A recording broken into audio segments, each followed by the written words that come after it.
The Winter's Tale by William Shakespeare.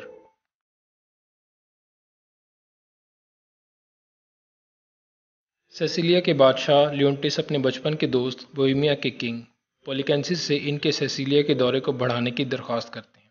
पोलिकेंसिस एहतजाज करते हैं कि वो 9 महीनों से अपनी सल्तनत से दूर हैं, लेकिन लियोन्टिस की हामिला बीवी हरमीन इनसे रुकने की दरख्वास्त करती है। पहले वो हिचकिचाते हैं, फिर कुछ वक्त रहने पर राजी हो जाते हैं।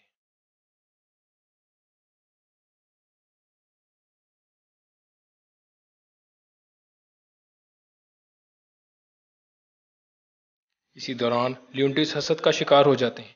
इन्हें यकीन है कि पोलिकेंसिस और हरमीन एक दूसरे से मोहब्बत करते हैं। वो अपने वफादार साथी कोमेलियो को बोहिमिया के बादशाह को जहर देने का हुक्म देते हैं। कोमेलियो पोलिकेंसिस को जो कुछ चल रहा है इसके बारे में बताने की बजाय पोलिकेंसिस के साथ फौरन फरार हो जाता है।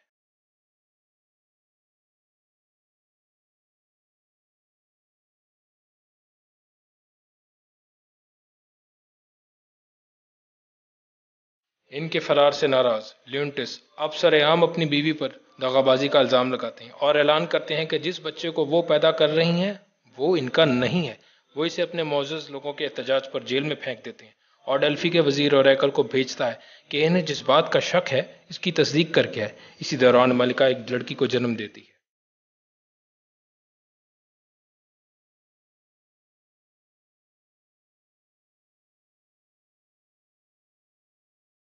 और अपनी वफादार दोस्त पॉलिना के हाथ इस बच्ची को बादशाह के पास भेजती है कि शायद इस बच्ची की झलक बादशाह के दिल को नर्म कर दे। ताहम बादशाह का सिर्फ गुस्सा ही बढ़ता है और वो पॉलिना के शौहर लॉर्ड एंटिगोनस को हुक्म देता है कि वो बच्चे को ले जाए और किसी वीरान जगह पर छोड़ दे। जब एंटिगोनस चला जाता है तो डेल्फी की तरफ से जवाब आता है कि हरमीन और पोलिकेंसिस बेकसूर हैं और इसकी गुमशुदा बेटी की तलाश तक लियोन्टिस का कोई और वारिस नहीं होगा।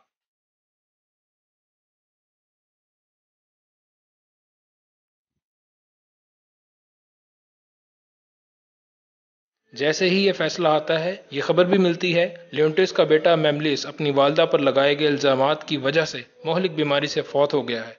हरमीन इसी दौरान एक आतिश जदगी में गिर पड़ती है। पॉलिना इसे वहां से ले जाती है और वहां बाद में इसके दुखी और पछतावे में घिरे हुए शौहर को मलिका की मौत की इत्तला देती है।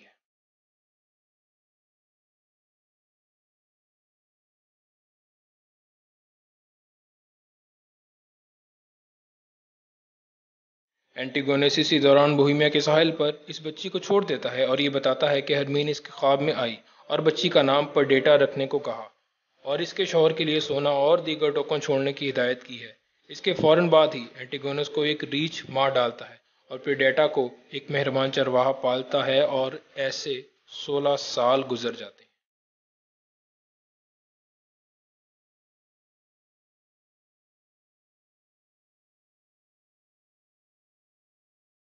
पोलिकेंसिस का बेटा प्रिंस फ्लोरेजन प्रीडेटा को देखता है और इसके साथ मोहब्बत करने लगता है। पोलिकेंसिस और कोमेलियो भेस बदल कर भेड़ों की कटाई में शरीक होते हैं और देखते हैं कि फ्लोरेजल और प्रीडेटा अकेले में वक्त गुजार रहे हैं। पोलिकेंसिस अपने भेस को फाड़ते हुए इनके बीच जाकर मदाखलत करता है और अपने बेटे को हुक्म देता है कि वो दोबारा चरवाहे की बेटी से नहीं मिलेगा।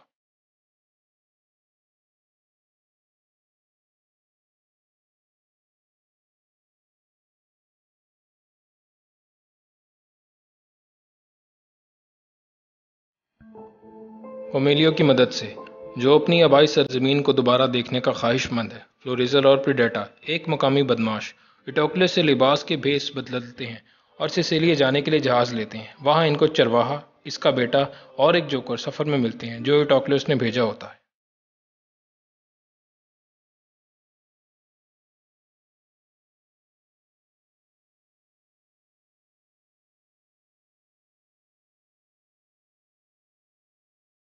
सेसिलिया में ल्यूंटिस अब भी सोग में होता है मगर फिर भी अपने पुराने दोस्त के बेटे को गर्मजोशी के साथ मिलता है। फ्लोरिजल अपने वालिद की तरफ से एक सिफारती मिशन पर आने का ड्रामा करता है, लेकिन इसका राज खुल जाता है जब पोलिकेंसिस और कुमिलियो भी सिसिलिया पहुंचते हैं। इसके बाद जो कुछ होता है वो हमें सिसिलिया की अदालत के हजरात की जबानी बताया जाता है।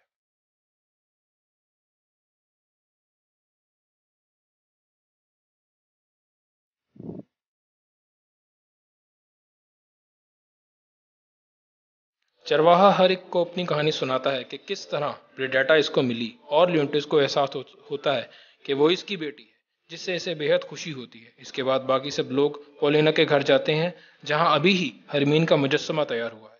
अपनी अहलिया की शक्ल का नजारा ल्यूंटिस को परेशान कर देता है।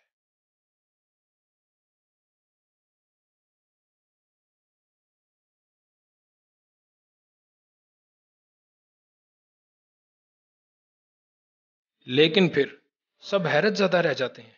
मुजस्समा जिंदा हो जाता है। ये हरमीन ही होती है जो दोबारा जिंदा हो जाती है। जब ड्रामा खत्म होता है, पोलिना और कुमिलियो की एक दूसरे से निस्बत तय हो जाती है और पूरा मजमा इस मौजज़े का जश्न मनाता है।